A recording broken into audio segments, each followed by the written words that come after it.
Ils ont rénové mon appartement pour ma sœur pendant mes vacances. Maintenant, ils apprennent ce que signifie vraiment le droit de la propriété. Bonjour à tous. L'histoire d'aujourd'hui va vous époustoufler. Mais rapidement, si vous appréciez ce contenu, cliquez sur le bouton s'abonner. La chaîne a été un peu silencieuse ces derniers temps, et votre soutien permet à tout cela de continuer. Allons-y. J'ai 28 ans, homme, et je n'aurais jamais pensé écrire l'un de ces messages, mais me voici, assis dans une chambre d'hôtel parce que mon propre appartement n'est plus le mien ou du moins pas d'une manière qui me semble familière. Il y a 2 semaines, je suis parti pour ce qui devait être des vacances relaxantes en Europe. Ma première vraie pause après 3 ans de travail sans arrêt dans mon entreprise de marketing. J'ai économisé pendant des mois, j'ai tout planifié méticuleusement, et j'étais vraiment impatient de me déconnecter du stress quotidien. Le voyage lui-même était incroyable. J'ai visité des villes dont j'avais toujours rêvé de voir, j'ai mangé des plats incroyables, et j'ai réussi à éviter de consulter mes emails professionnels pendant presque toute la durée du séjour. Tout s'est effondré au moment où j'ai ouvert la porte de mon appartement hier. Au début, j'ai pensé que j'étais entré par erreur dans le mauvais logement. La disposition était la même, mais absolument rien d'autre ne l'était. Les murs avaient été repeints, passant de mon bleu foncé préféré à un rose pâle. Mon mobilier a un canapé en cuir sectionnel pour lequel j'avais économisé des mois, mes étagères soigneusement organisées, mon bureau aménagé pour les jeux, tout était parti. À leur place se trouvaient des objets que je n'avais jamais vus auparavant, un canapé fleuri, des meubles IKEA blancs et des œuvres d'art encadrées qui n'étaient certainement pas les miennes. Je suis resté figé dans l'embrasure de la porte, convaincu d'halluciner à cause du décalage horaire. Puis j'ai remarqué une photo au mur, ma sœur, Addison, 26 ans, femme, avec mes parents à sa remise de diplôme universitaire. C'est là que j'ai su que ce n'était pas une erreur ou une farce, c'était délibéré. J'ai immédiatement appelé mon concierge, James, qui est arrivé en ayant l'air extrêmement mal à l'aise. Il a hésité avant d'admettre enfin que mes parents avaient coordonné cette rénovation avec lui pendant mon absence. Apparemment, ils lui ont dit qu'ils étaient les propriétaires de l'appartement. Ils ne le sont pas. J'ai acheté cet endroit avec mon propre argent il y a 2 ans, et je n'avais pas approuvé les changements. Ils ont dit que ce serait une belle surprise pour vous, a déclaré James, évitant le contact visuel. Ils ont dit que votre sœur avait besoin d'un endroit où séjourner pendant un certain temps, et que vous aviez accepté de la laisser utiliser votre appartement. J'étais sans voix. Addison a toujours été l'enfant chéri de notre famille. Elle a eu du mal à conserver un emploi après l'université, commençant et abandonnant constamment des carrières tandis que mes parents la soutenaient financièrement. Pendant ce temps, j'ai travaillé pendant mes études, j'ai économisé avec diligence et j'ai construit ma vie de manière indépendante. Le contraste dans la façon dont nous avons été traités a toujours été frappant, mais cela dépasse toutes les limites imaginables. Lorsque j'ai finalement réussi à rassembler assez de courage pour appeler mes parents, leur réponse a été exaspérante. Nous savions que vous n'hésiteriez pas à aider votre sœur, a dit ma mère joyeusement, comme si elle n'avait pas tout simplement orchestré une violation complète de ma propriété et de ma vie privée.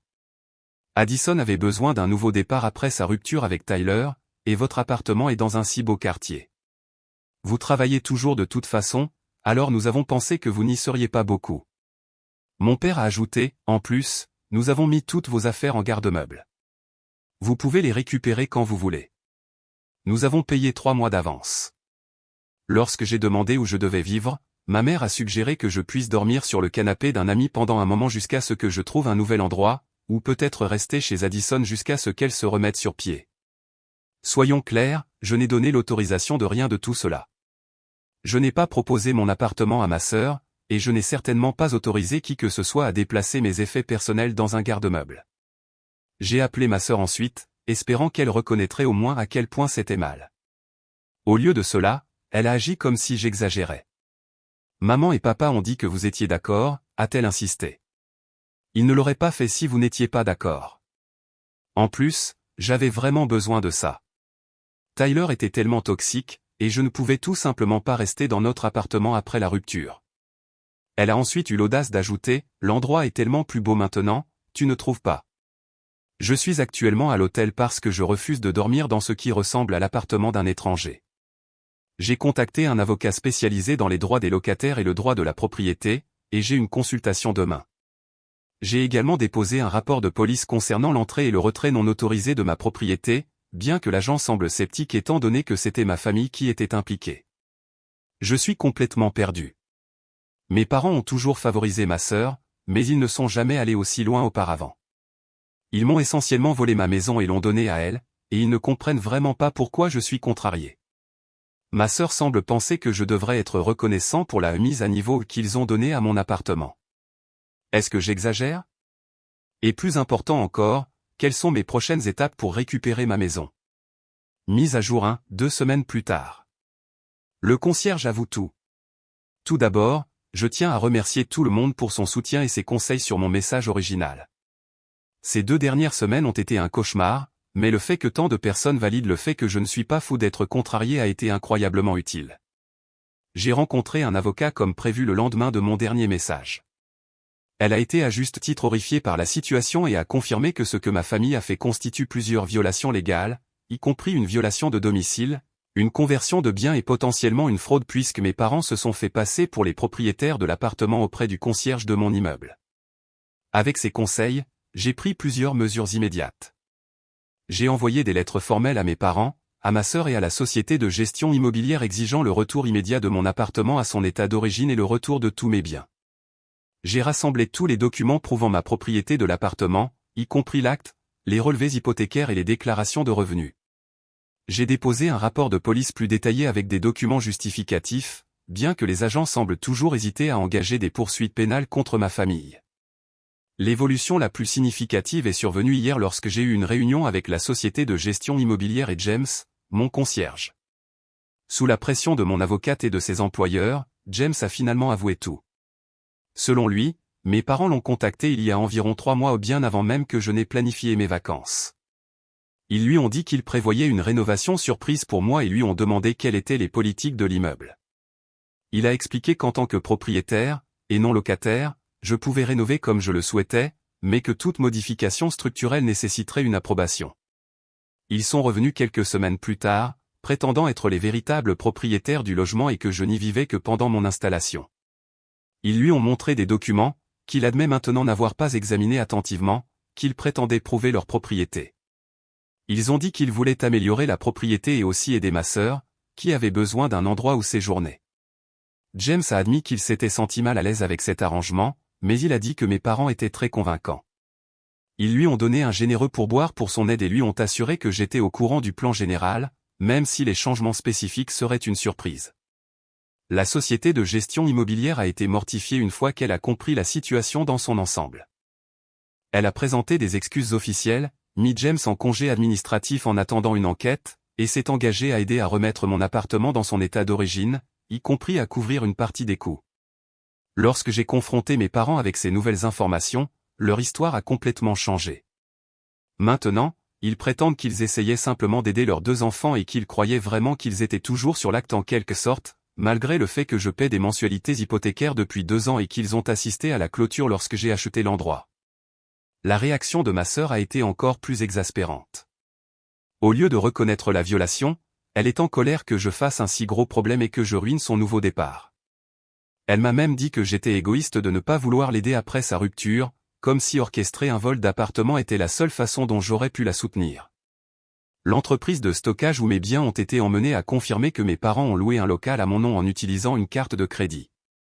J'y suis allé pour vérifier toutes mes affaires, et même si tout semble y être, certains objets ont été endommagés à cause d'un emballage négligent. Ma configuration de PC de jeu coûteuse a été particulièrement mal manipulée, plusieurs composants étant clairement cassés.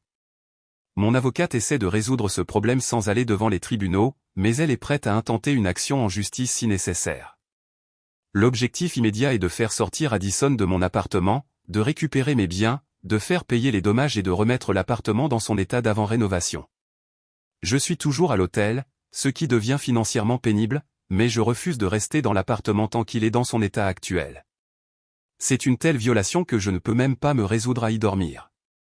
La gestion de l'immeuble m'a proposé un autre logement temporairement à un tarif réduit, ce que j'envisage. Le plus inquiétant dans tout cela, c'est que toute ma famille aux parents, sœurs et même certains membres de la famille élargie qui se sont impliqués semblent penser que je suis celui qui n'est pas raisonnable. Ma tante a même appelé pour me dire que je devrais être plus compréhensif envers les besoins d'Addison et que le partage est ce que font les familles. Je maintiens ma position, mais le coût émotionnel est immense. J'ai toujours su qu'il y avait du favoritisme dans ma famille, mais voir jusqu'où ils sont prêts à aller enfreindre la loi, mentir, me faire culpabiliser lorsqu'ils sont pris a été une révélation de la pire façon possible. Merci encore pour votre soutien. Je vous ferai une mise à jour lorsqu'il y aura des développements importants. Mise à jour 2, le coup psychologique.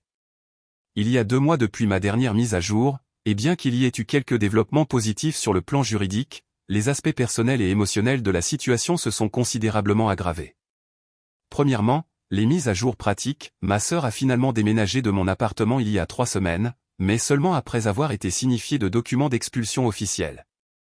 Elle a pris son temps, prétendant avoir besoin de trouver un endroit convenable, malgré le fait qu'elle ait eu des semaines de préavis. Lorsqu'elle a finalement quitté les lieux, elle a emporté certains objets qui ne lui appartenaient pas, y compris mes ustensiles de cuisine restants et plusieurs petits appareils électroniques qui avaient été rendus depuis le garde-meubles. L'appartement lui-même est dans un état lamentable au-delà des changements cosmétiques indésirables, peinture, papier peint, luminaire. Il y a des dommages importants au plancher de bois franc, plusieurs grands trous dans les murs qui ont été hâtivement recouverts de photos encadrées, et une odeur persistante de cigarettes, même si j'ai explicitement dit à Addison à plusieurs reprises au cours des années que je n'autorise pas de fumer dans ma maison. La gestion de l'immeuble a été étonnamment compréhensive tout au long de cette épreuve. Ils ont couvert une partie importante des coûts de réparation, ont renvoyé James, le concierge, pour son rôle dans la tromperie, et ont réduit mes mensualités hypothécaires pendant 3 mois à titre de compensation supplémentaire. Ils ont également amélioré leur procédure de vérification pour éviter que quelque chose de semblable ne se reproduise. Mes parents, d'autre part, sont passés de la défensive à l'hostilité totale lorsqu'ils ont réalisé que j'étais sérieux au sujet d'engager des poursuites judiciaires. Ils ont essayé une approche différente. Mon père a appelé avec ce qu'il pensait clairement être un compromis généreux, il paierait la moitié des réparations de mon appartement si j'acceptais de laisser Addison y rester encore 6 mois pendant qu'elle se lance dans sa carrière. Lorsque j'ai refusé, il a explosé, me traitant d'égoïste et d'ingrat, soulevant chaque fois qu'il m'avait aidé financièrement, ce qui était rare, surtout par rapport à leur soutien à Addison. La réponse de ma mère a été plus passive-agressive. Elle a appelé des amis et des parents communs, racontant une histoire sur le fait que j'ai toujours été jaloux d'Addison et que je la punis maintenant pour être leur préféré. Cela a entraîné un barrage de messages de membres de la famille élargie, certains prenant parti, d'autres nous exhortant tous à régler les choses pour le bien de l'harmonie familiale. Le pire, cependant, a été de voir ma relation avec ma sœur se détériorer au-delà de toute réparation. En grandissant, malgré le favoritisme évident, Addison et moi étions en fait proches. Nous avions nos problèmes, mais nous étions toujours des frères et sœurs qui nous soucions les uns des autres. Maintenant, elle refuse de reconnaître tout acte répréhensible de sa part. Selon elle, elle acceptait simplement l'aide de nos parents et ne savait pas que je n'avais pas été consulté. Lorsqu'elle a été confrontée au fait qu'elle a dû remarquer que toutes mes affaires avaient disparu et avaient été remplacées par de nouveaux objets, elle a simplement haussé les épaules et a dit « Je pensais que tu allais te débarrasser de ces vieilles choses de toute façon. » Maman a dit « Tu étais prêt pour un changement. » Le coût psychologique de tout cela a été immense. J'ai commencé à voir un thérapeute pour gérer l'anxiété et la trahison que je ressens. J'ai eu du mal à dormir, à me concentrer au travail et à faire confiance aux gens en général. Si ma propre famille pouvait violer mes limites de manière aussi complète et ensuite agir comme si j'étais le problème, à qui puis-je faire confiance ? Mon avocate continue de construire notre dossier, en documentant tous les dommages et les violations. Nous poursuivons à la fois une action civile contre mes parents pour les dommages matériels et la fausse déclaration frauduleuse, ainsi que des accusations criminelles pour la violation de domicile et le vol. La police a enfin pris l'affaire plus au sérieux après l'intervention de mon avocate, bien qu'elle agisse toujours lentement. J'ai également dû examiner attentivement le type de relation, le cas échéant, que je souhaite avoir avec ma famille à l'avenir. Mon thérapeute m'a aidé à surmonter cela, mais la réalité est dure, mes parents et ma sœur ont montré qu'ils ne me respectent pas, mes limites, ni même les lois de base sur la propriété. Ils ont démontré qu'ils sont prêts à mentir, à manipuler et à me faire culpabiliser plutôt que de reconnaître leurs torts. Je suis de retour dans mon appartement maintenant, même s'il est encore en cours de réparation. Les murs roses ont disparu, remplacés par un gris neutre jusqu'à ce que je décide de ce que je veux vraiment. Les meubles proviennent principalement du garde-meuble, bien que certains éléments aient dû être remplacés en raison de dommages. Cela ne ressemble pas encore à la maison. J'ai encore des moments où j'entre et ressens une secousse de désorientation, mais je travaille à reprendre possession de mon espace. Pour l'instant, j'ai décidé d'un contact limité avec ma famille pendant que le processus juridique se déroule. Chaque conversation semble dégénérer en accusation et en culpabilisation, ce que mon thérapeute m'a aidé à reconnaître comme des tactiques de manipulation émotionnelle. Merci encore pour votre soutien et vos conseils, cela signifie plus que vous ne le savez d'avoir des perspectives extérieures validant que cette situation est aussi scandaleuse qu'elle le paraît. Mise à jour 3, un allié inattendu. Cela fait 6 mois que ce cauchemar a commencé, et je commence enfin à sentir que je reprends le contrôle de ma vie. Les procédures judiciaires avancent. Mon appartement se sent vraiment comme le mien à nouveau, et j'en suis arrivé à des décisions importantes concernant mes relations familiales. Mais le développement le plus inattendu a été de trouver un allié en Tyler, l'ex-petit ami de ma sœur. Il y a environ 2 mois, j'ai reçu un message de sa part me demandant de le rencontrer. J'ai hésité au début, je le connaissais à peine au-delà des rassemblements familiaux occasionnels. Mais il a dit qu'il avait des informations qui pourraient être pertinentes pour ma situation. Lorsque nous nous sommes rencontrés pour un café, Tyler a révélé que sa rupture avec Addison n'était pas ce que ma famille m'avait laissé croire. Selon eux, Tyler était toxique et contrôlant, et Addison avait besoin de s'échapper de leur appartement après qu'il ait rompu. La réalité, selon Tyler et étayée par des preuves considérables, était tout à fait différente. Tyler a expliqué qu'il avait commencé à remarquer un comportement financier inquiétant de la part d'Addison environ 1 an après le début de leur relation. Elle faisait de gros achats sans le consulter, malgré leur accord pour discuter de toute dépense supérieure à $200, et était constamment en retard pour sa part du loyer. Lorsqu'il essayait de régler ses problèmes, elle devenait sur la défensive et l'accusait d'essayer de la contrôler. Le point de rupture réel est survenu lorsque Tyler a découvert qu'Addison avait ouvert plusieurs cartes de crédit à son nom et accumulé plus de $15 000 de dettes. Confrontée, elle ne l'a pas nié, mais a insisté sur le fait qu'elle avait prévu de tout rembourser avant qu'il ne le remarque. Elle a dit qu'elle méritait de belles choses et qu'il était trop obsédé par l'épargne. Tyler a immédiatement rompu avec elle et a commencé le processus de contestation des charges frauduleuses et de réparation de son crédit. C'est là que mes parents se sont impliqués. Ils se sont présentés à son appartement, l'ont accusé d'avoir abandonné Addison à cause d'un simple malentendu au sujet de l'argent, et lui ont demandé de la reprendre. Lorsqu'il a refusé et a mentionné une action en justice potentielle concernant la fraude par carte de crédit, ils ont menacé de ruiner sa réputation et sa carrière. Ils ont même contacté son employeur avec de fausses accusations. Ce schéma sonnait étrangement familier. La même famille qui m'avait volé mon appartement et m'avait manipulé à ce sujet avait fait la même chose à Tyler. Il m'a montré des messages textes, des emails et des relevés financiers qui corroboraient son histoire, y compris des messages menaçants de mon père qui étaient étrangement similaires à ceux que j'avais reçus. Tyler suivait ma situation par le biais de connaissances communes et a reconnu les parallèles. Il a proposé de fournir une déclaration pour mon procès, détaillant son expérience avec les tactiques de manipulation et la malhonnêteté de ma famille. Il a même accepté de témoigner si nécessaire, disant qu'il veut s'assurer qu'ils ne peuvent pas faire cela à quelqu'un d'autre. Son implication a considérablement renforcé mon dossier. Mon avocat a pu utiliser ces preuves pour établir un schéma de comportement, montrant que les actions de mes parents n'étaient pas un manque de jugement ponctuel, mais faisaient partie d'un mépris constant des limites et des normes légales lorsqu'il s'agit d'aider Addison. Quant aux procédures judiciaires elles-mêmes, il y a eu des développements majeurs. Les accusations criminelles d'effraction ont finalement été abandonnées, le procureur a estimé qu'il serait difficile de prouver l'intention criminelle étant donné la relation familiale. Mais l'affaire civile progresse bien. Nous avons documenté plus de $18 000 de dommages à ma propriété et à mes biens, plus les frais d'hôtel pendant mon déplacement. Mes parents, réalisant qu'ils allaient probablement perdre en justice, ont finalement accepté un règlement la semaine dernière. Ils paieront tous les dommages, mes frais juridiques et une compensation supplémentaire pour la perturbation de ma vie. Le règlement comprend une ordonnance restrictive les empêchant d'entrer dans mon immeuble sans mon autorisation écrite explicite. Addison, quant à elle, est retournée vivre chez nos parents.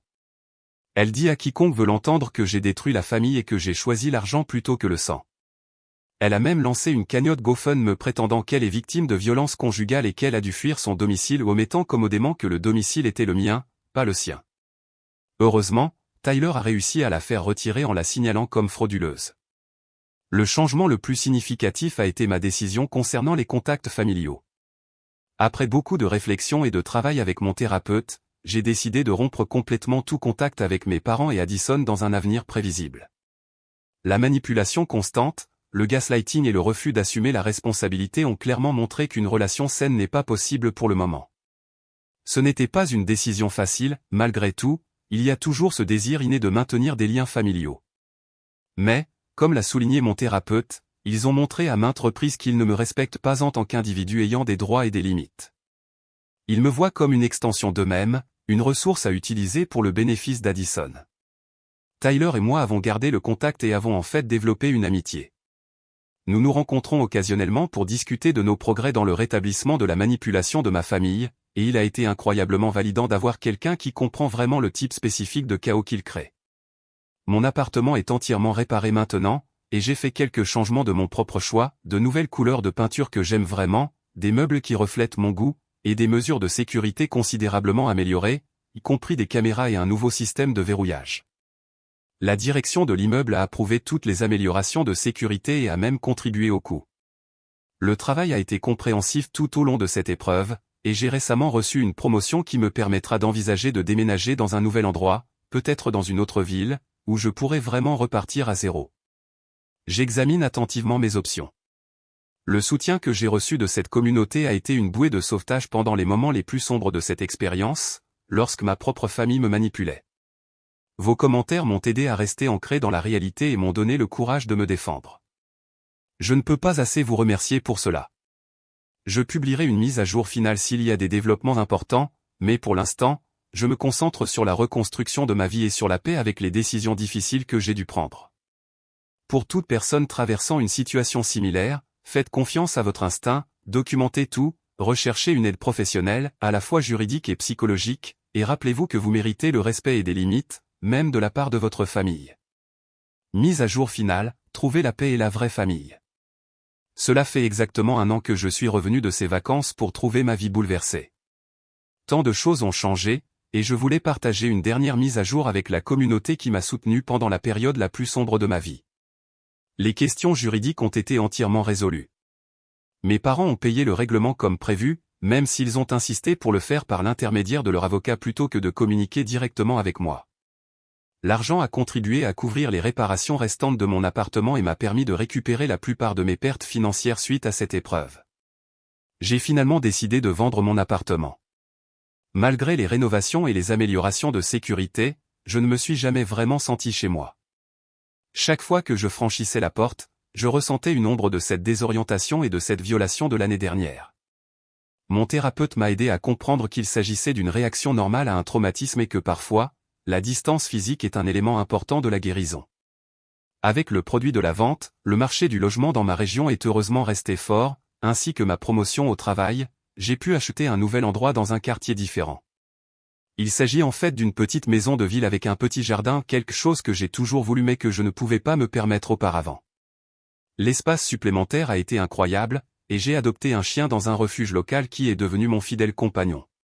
Quant à mes relations familiales, la décision de rompre tout contact est restée fermement en place. Mes parents ont fait plusieurs tentatives de réconciliation dans les mois qui ont suivi le règlement, mais leur version de la réconciliation n'a jamais inclus une véritable responsabilisation. Le plus près qu'il soit arrivé, c'est mon père qui a dit « Nous avons peut-être pris de mauvaises décisions en essayant d'aider votre sœur, mais nous avions de bonnes intentions. » Ce n'est pas une excuse, c'est une justification. Addison a traversé plusieurs phases dans sa réponse à la situation, d'abord la colère et la victimisation, puis une brève période de remords, qui a coïncidé avec son besoin d'argent, suivie d'une hostilité renouvelée lorsque je ne l'ai pas immédiatement pardonnée. La dernière fois que j'ai entendu parler d'elle, par des relations communes, elle a déménagé dans un autre état avec un nouveau petit ami et une nouvelle carrière. J'ai perdu le contact avec certains membres de ma famille élargie qui ne comprenaient pas pourquoi je ne pardonnerais pas et n'oublierais pas pour le bien de l'harmonie familiale. Mais je me suis rapproché d'autres personnes qui ont reconnu le dysfonctionnement et ont soutenu mes limites. La sœur cadette de ma mère, avec qui je n'étais jamais particulièrement proche en grandissant, m'a contacté en privé pour me dire qu'elle avait été témoin du favoritisme pendant des années et qu'elle était fière de moi pour m'être défendu. Elle est devenue une sorte de figure maternelle de substitution, et nous parlons régulièrement maintenant. Le développement le plus inattendu a peut-être été mon amitié avec Tyler. Ce qui a commencé comme un soutien mutuel dans une situation difficile a évolué vers une véritable connexion. Nous ne sortons pas ensemble, nous avons tous deux reconnu que nous avions besoin de temps pour guérir de nos expériences respectives avec ma famille. Mais nous sommes devenus des éléments importants de la vie de chacun. Il m'a présenté à son groupe d'amis, qui m'ont accueilli chaleureusement, et nous avons développé des traditions comme une soirée de jeux de société mensuelle qui est devenue un moment fort de mon calendrier. Tyler a fait des progrès remarquables dans la reconstruction de son crédit et de sa stabilité financière après ce qu'Addison lui a fait. Il a récemment créé sa propre petite entreprise, et j'ai pu l'aider avec quelques conseils marketing grâce à mon expérience professionnelle. C'est agréable d'avoir une relation réciproque où le soutien circule naturellement dans les deux sens, sans manipulation ni notation. Grâce à la thérapie, j'ai acquis des informations importantes sur la dynamique familiale dans laquelle j'ai grandi. J'en suis arrivé à comprendre que le favoritisme extrême de mes parents envers Addison ne portait pas vraiment sur le fait de l'aimer davantage, il s'agissait de sa dépendance émotionnelle à leur égard, ce qui alimentait leur besoin de contrôle. Mon indépendance et mon autonomie étaient menaçantes plutôt qu'admirables à leurs yeux, car ils ne pouvaient pas l'utiliser pour valider leur image de soi en tant que parents essentiels et héroïques. Cette compréhension n'a pas rendu leurs actes acceptables, mais elle m'a aidé à traiter mes expériences d'enfance de manière plus saine. Je ne me demande plus ce qui n'allait pas chez moi qui m'a rendu moins digne de leur soutien et de leur attention. Je peux voir maintenant que le problème n'a jamais été moi.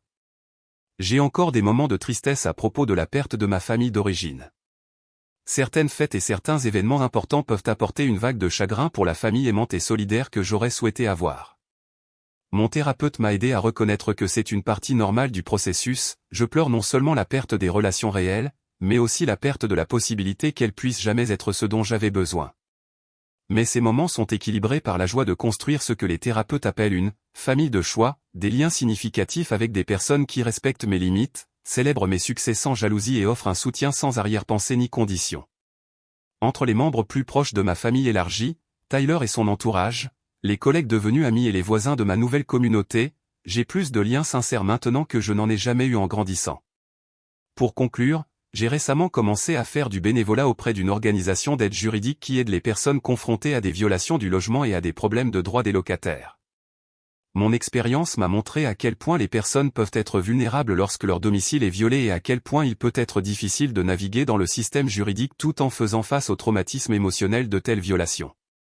Si mon histoire peut aider d'autres personnes à se protéger ou à se remettre de situations similaires, alors quelque chose de bon sera sorti de ce chapitre difficile.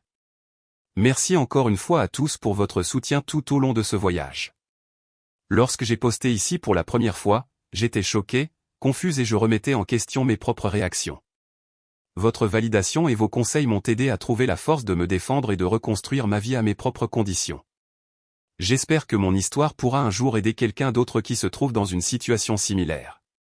La vie n'est pas parfaite, elle ne l'est jamais. Mais c'est la mienne maintenant, vécue selon mes propres valeurs plutôt qu'en réaction à la manipulation et à la culpabilité, et cela fait toute la différence.